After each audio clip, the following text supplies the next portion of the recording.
Welcome, everyone, to Ladder Daily Digest. We honor creators, and Kirsten is joining us. She has a channel, Cashual Advice, but she also works with Megan Connor a lot. Tell us a little bit about some of your things that you're doing with Megan. Yeah. So Megan and I connected a few years ago. Cut that out. Me and Megan connected because we both grew up in San Antonio, Texas. I knew her dumb cousin, Lori Daybell, as she likes to call her.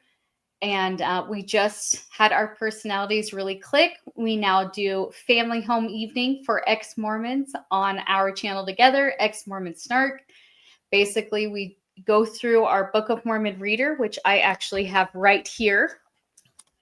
So it is the children's Book of Mormon stories that we grew up with. This is our actual manuals.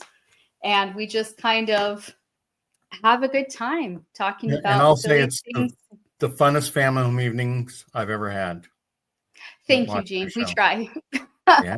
We always have a recipe for a cocktail that we post the day before that kind of goes along with it. So we have treats of beverages that we couldn't have when we were Mormon, and we go through the children's books and just kind of rip on the things that they said that we totally believed, and now we can't even believe we teach children those things. So yeah, it's a straight up good time.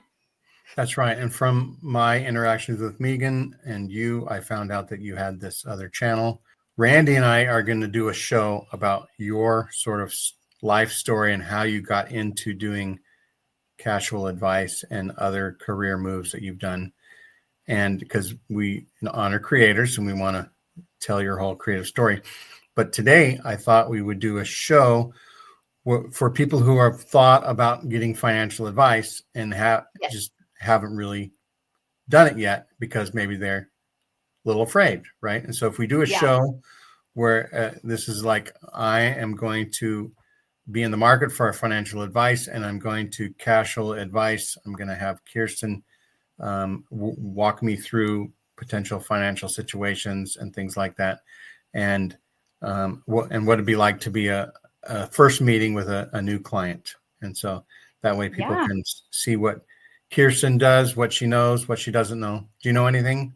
Or do you not know anything? I don't know anything. I'm just kidding.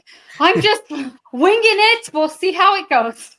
That's right. They will see by the words that you use, right? Right. If and then out of the mouth of two witnesses, they'll know if what I say is true. There you go. They'll feel the spirit, right? Right. Yeah. And so yeah, right. Okay. So you also are known as Kiki in the chat a lot, and so I will say Kiki sometimes and Kirsten some other times. That's totally fine. And that'll just happen. Fine. A lot of people know me as Kiki. That was my nickname always growing up, Kiki, Kirsty. So every time I've needed to make any sort of username, I think since 5th grade, I've used Kiki in some way. My husband calls me Kiki D, just like you did. So it's no problem at all. As an adult, professionally, I've gone by Kirsten, but I will answer to whatever. That's right. Just don't call me late for dinner. Exactly. Yeah. Okay. So let's see. Let's pretend I called you and set an appointment and I'm coming into your office or something like that, or virtual. Do people do virtual first meetings or do they come to an office? It depends. I mean, for Cashual Advice specifically, I've been doing virtual, but I meet people in person. I do have local clients, that I meet with. So it's really however you want. But basically, if you were to reach out to me, usually via email, I'm going to ask you what you're looking for. I do personal finance advice. I do business advice. I do coaching. I work with a lot of people that are wanting financial advice with someone that has deconstructed from Mormonism. I have several clients that are women that have gone through divorce and don't know what to do exactly with their finances. I myself was divorced after a temple marriage. I've since remarried. My husband is also in finance. So we do collaborate on a lot of the things that I now teach. We've collaborated on some of the materials that I give to clients. He is in mortgage. So it's funny, me being in financial planning, I deal a lot more with the stock market, of course, and he deals with mortgages and that side. So we will joke that when the stock market's up, the houses are down and vice versa. So we really balance each other out. He understands a lot of what goes into paying off debt and getting your credit score up. He looks at credit reports every single day and helps people get loans, whereas I'm telling you what to do with that money once you're debt free. So it ends up being a really good collaborative effort. And I'm just really glad that we both have that knowledge that we can bring it together to help people in pretty much whatever way they want. Yeah. So that first meeting is just a lot of questions. Yeah, go ahead. I'm sorry, Gene.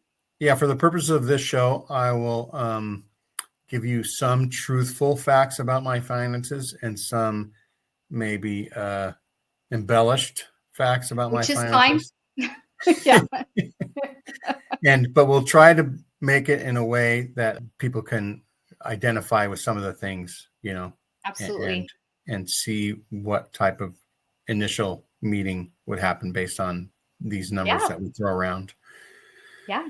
So what are the first things that you try to get out of a potential client, the first few questions or whatever? Yeah, let's say we're working on your own personal finance. What I'm going to do is have you fill out a balance sheet. So my balance sheet that I send to clients has 4 different tabs. It's going to have first all of your expenses. So it gets very detailed. It's how much you spend on food, how much your gas, electricity, rent is, how much you spend on dry cleaning, how much you spend on clothes. I have it broken down to adults, children, cars, car payment, how many credit cards you have, what's the minimum balance on, what's the minimum payment on each of those. So we figure out what your paycheck is versus your expenses, charity donations, everything on there. So it gets really, really detailed so you can see visually how much you're spending each month and in what category. When you put it out there like that, it's very easy to see kind of where money is falling through the cracks, where you don't necessarily want it to go to, and you just didn't realize how much you're putting in that category. So that's the first page. We call it the money report card. The next page, you're going to list all of your liabilities. So cars, credit cards, personal loans, anything like that, you're going to put them on there. You're going to put what the interest rate is, what the balance is left, and what your minimum payment is per month. And there's actually a calculation on it that will put out how long it's going to take you to pay that off if you are only doing the minimum payment. So it's not to scare you. It's more to show you you have to figure this out if you want to ever get out of debt, so to speak. So that kind of helps you see what's really draining all of your money or what is the worst debt that you have. And then we can prioritize where you can put any extra money towards. So keep paying the minimum balance, the minimum payments per month on other ones and put your extra money towards one specific debt and just get it to a 0 balance and then go to the next one. Do you know what I'm saying? Right. So that's that one. Then we have another page that is going to be anything you own. So if you have a car paid off, if you have your house paid off, what your house value is, things like that. And then, of course, it just balances those assets and liabilities to come up with your true net worth. And our goal is to see that number keep going up every single year. So once we have your balance sheet, that does take up a good portion of the first meeting. But then I'm going to talk to you about what your goals are, because every single person is going to have different goals. I've had clients that their goal is to build generational wealth. They want to leave a legacy for their children. I've also had clients that say, we don't have any children. We have 2 dogs and that's it. They don't have nieces or nephews. They were only children, And so they want to spend all their money. And so we do that too. We'll say, okay, so you have these liabilities, you have these assets, you can afford to spend this much per month, assuming you live till 95, and that will make your money run out. I'm living the best of both worlds. I have kids and I want to spend it all and not let them have any of it. I think that's fair. You worked hard. And we have people say that too. I mean, Sure. that's, It's not out of spite. It's camera. just out No. of, I mean, they'll end up getting something no matter what. But Yeah. the idea is, and I guess as an ex-believing member of the Church of Jesus Christ of Latter-day Saints, Yeah. we got robbed out of a lot of fun. And so Yeah. we're going to want to have some fun in our later years. And so Yeah, that's where we're going to absolutely. want to spend some of the money. Yeah, absolutely. I have a lot of people who talk about how they felt like they paid so much into tithing that now they want to use that money towards themselves, or sometimes they put it towards another charitable cause. It really just depends. The thing with financial planning is that it is personalized to every single individual. So, I mean, you go on TikTok or YouTube, and I feel like a hypocrite kind of saying this, but it's just super, super general advice, which can get you on the right path or on a really good road moving forward. And that might be enough for some people. But to really maximize your finances and maximize that financial education, it's going to be a good idea to get someone involved that really has knowledge of it. I mean, it's like going on to WebMD to try and decide why you have a fever versus stepping in and talking to the doctor and they can do a strep throat swab. Do you know what I'm saying? That's kind of how it is.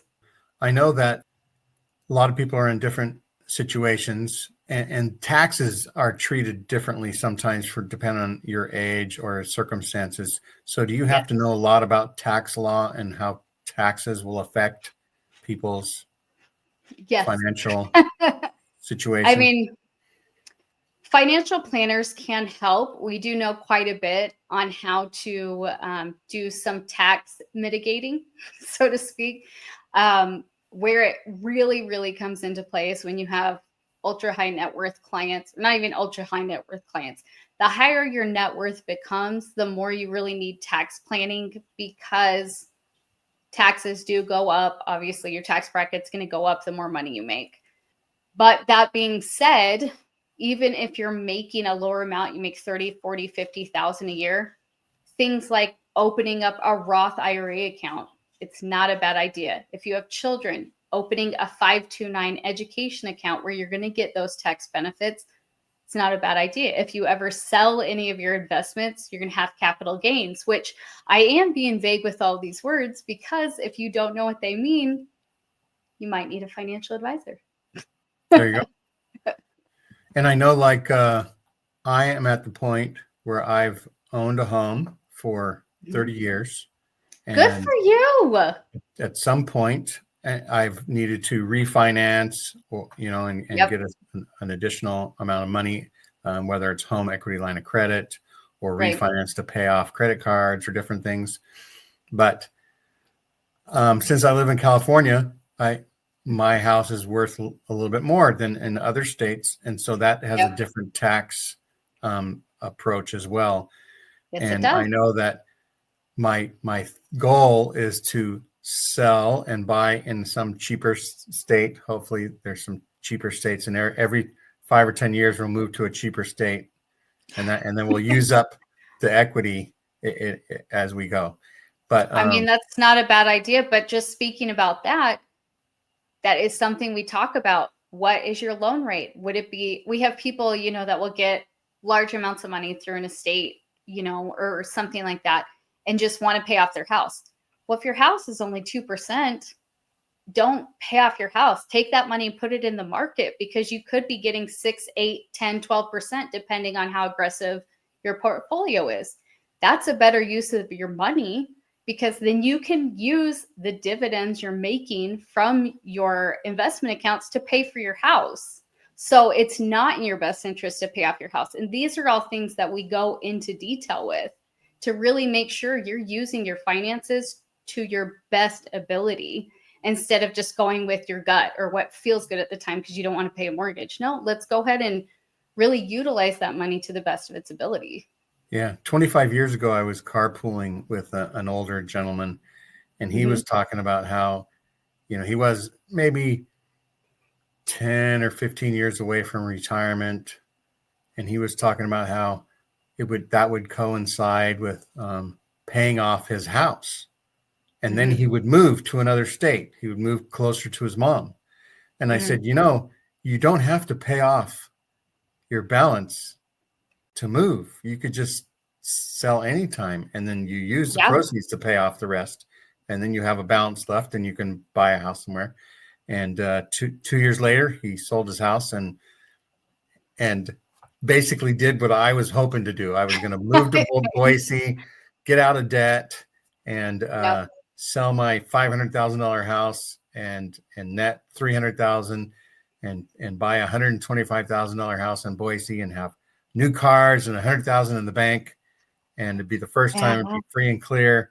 And that never happened to me, but I convinced him to do that.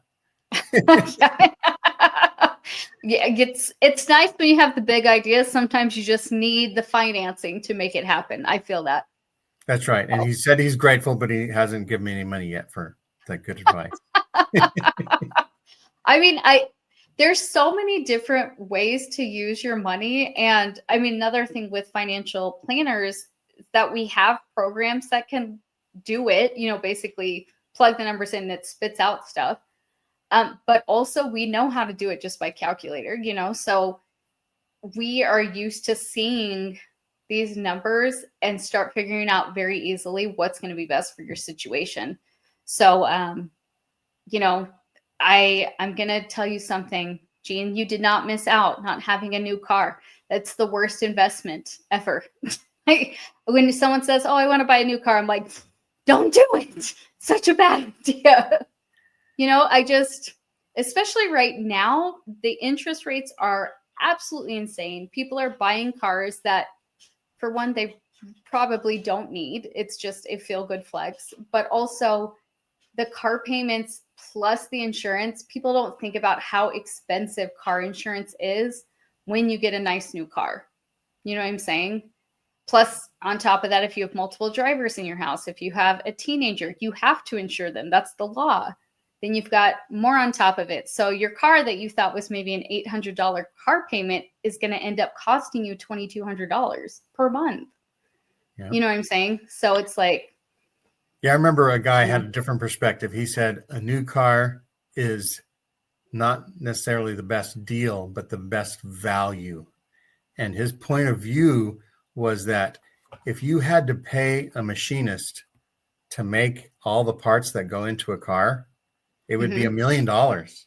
But because of manufacturing gains in production, that it's such a bargain compared to like what we're actually getting, all the machinery, everything that it does. That sounds like girl math to me. I'm just saying. And I mean, he's right. So, but yeah, right. It's still way more expensive to buy a new car than a nice used car, because I remember hearing once you drive a car off the lot, its value goes sharply down, and that's just money out. You might as well buy a 2-year-old car and have somebody else suffer that loss. Yeah, and you gain. Well, I've also heard people saying, if there's a lot of repairs and things, it won't be worth it. All of those things you have to weigh out, Right. Which is, even if you did a balance sheet on your own, that could help you see those numbers. At the end of the day, I just want you to know what's going on in your accounts, where you're losing money, where you're gaining money, or potentially could gain more money if you did things a little bit differently. I just want everyone to really take a hard look at their finance and decide what they want to do with it, for themselves, for their family. So if you see it and you're like, well, I have 14 subscriptions at $5.99 each, that's a lot of money, or I do spend a lot of money going and eating out. Is it really bringing me that much joy? Or instead of going out 3 times a week, what if I cut it down to 1? Okay, now I've got $60 extra. What am I going to do with that? Am I going to put it towards debt? Am I going to put it in a savings account? That's all I want at the end of the day, is people to be educated on what they have and what they don't have. Because I see people making $30,000 a year that have savings, that put that money in savings, that have investment accounts, and they're going to be fine. Yeah. Discipline. It's not even discipline. I mean, of course there is some, I guess, especially with our culture of wanting to treat yourself and things like that, which I am not immune to. But I honestly think taking a good hard look at where you're really at makes a mind shift in pretty much everyone. I have very few people that see the hard numbers and don't make at least some changes in their life. Right. And you mentioned a few things. One, I was kind of surprised. You said coaching. Yes. And that you're talking about financial coaching? Yeah. There's some people that don't want a hard opinion on where their finances are. I'll be honest. Okay. I give them the tools and they don't want to talk about it, at least not in depth. But they do enjoy talking about where they can make changes without sharing the hard numbers, which is fine. If that's what they want to do, that's fine. I have people who I literally just encourage them to invest in their 401k and cut down their shopping, and we'll talk about that. Sometimes they need help with their business and they're not in debt and they're not bleeding financially, but they need ideas on how to raise their prices, where they should look into marketing.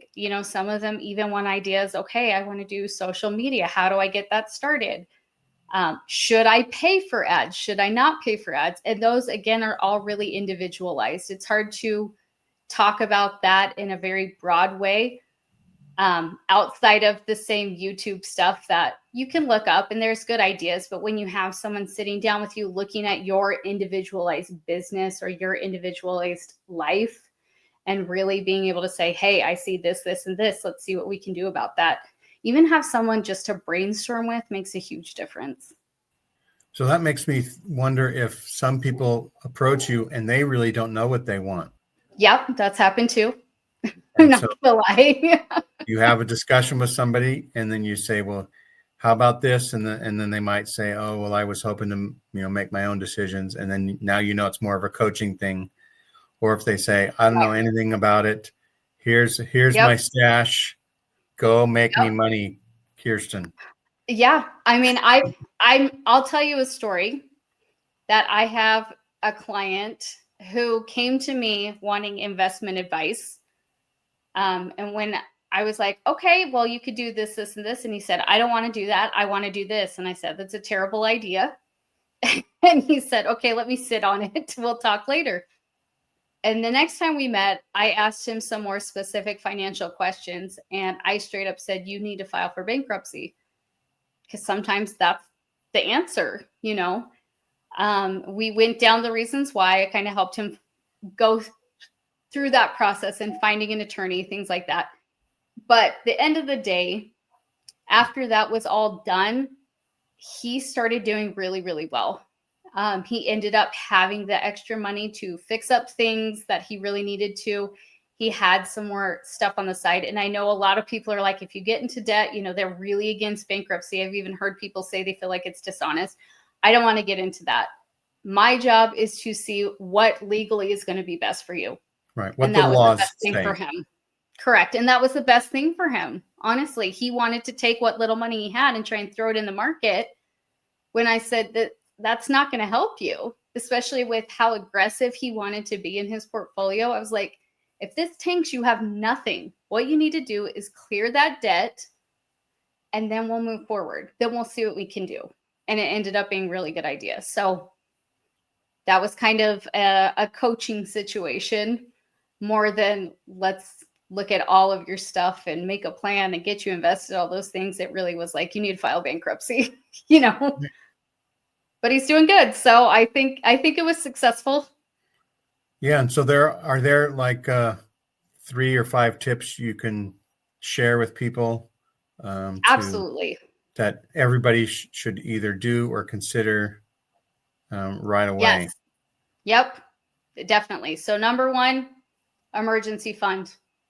Make an emergency fund. Even if it's small, start with $1,000. You need to have something for a rainy day. Otherwise, you get a blowout on your tire, transmission goes out, something, which transmission is more than 1,000. But you have like a medical expense or just something comes out, your sink gets clogged. You want to have something that's going to carry you through that, because $1,000 can make or break someone's budget, especially if it's super tight payday to payday already. So start with emergency fund, try to get it to at least $1,000. In the perfect world, you want to have at least 3 to 6 months worth in the emergency fund, but I know that it's not doable for everyone at first. So $1,000. Once you get that emergency fund, you want to look at your debt. You want to start paying off your debt, chipping away at it. An easy way to look at it is some people do the highest interest rate first, just because that's where they're going to screw you the most, frankly. Or you can do your smallest balance first. The one with the highest interest rate is really going to benefit you the most, in that you're not losing as much money just straight to the creditor. The one with the lowest balance, sometimes people like to see that zero.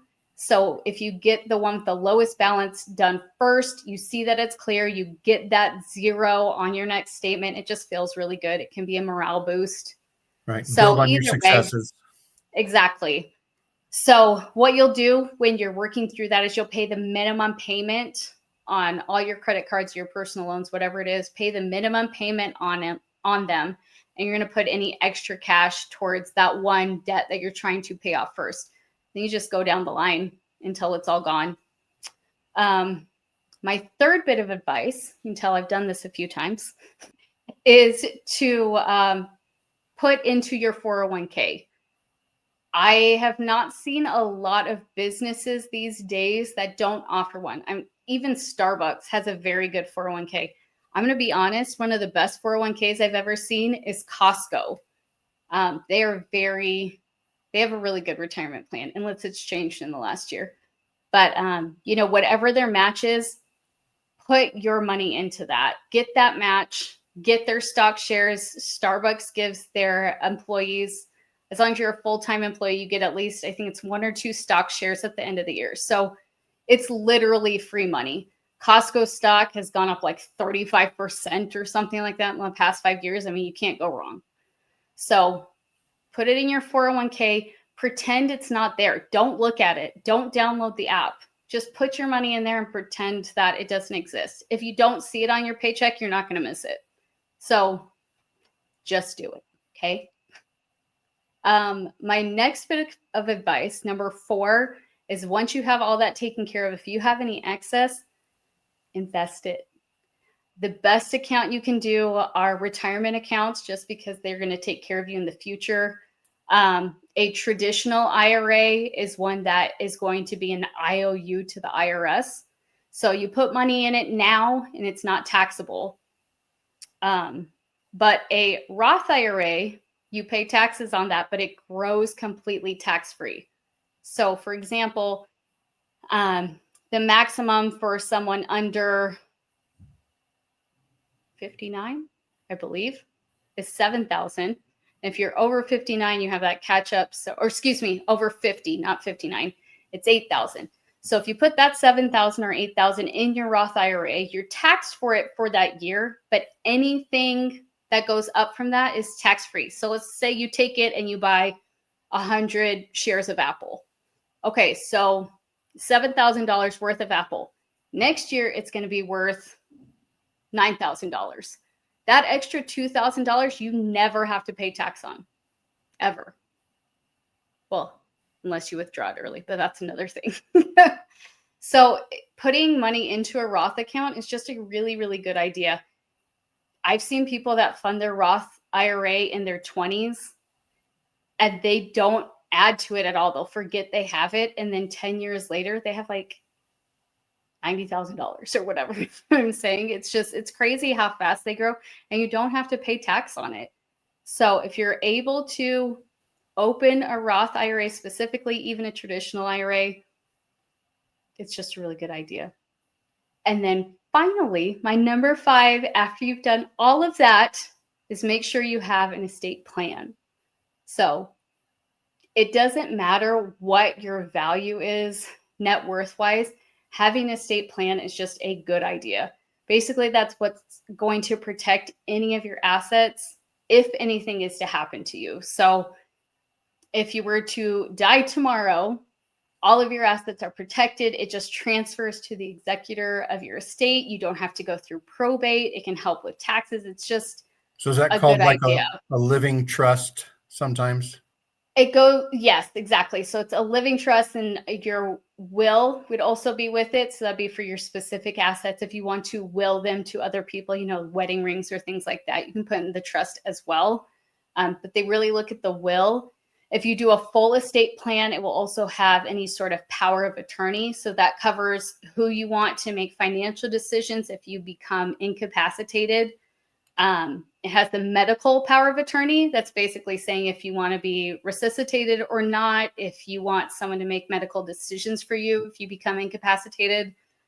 It's just a really full, comprehensive set of documents that makes all of those really ugly, yucky decisions that we don't want to think about, but unfortunately have to. Do some clients only do that? They feel that they're pretty much set on all the other stuff and they just want to have that done? Well, not with me because I'm not an attorney. Okay. But I can forward them to other people. So you I mean, refer there's them to other right. attorneys to create a living will or living trust or whatever they call it. Right. Yeah. Okay. And in those, I mean, it has everything. You can get as specific as you want.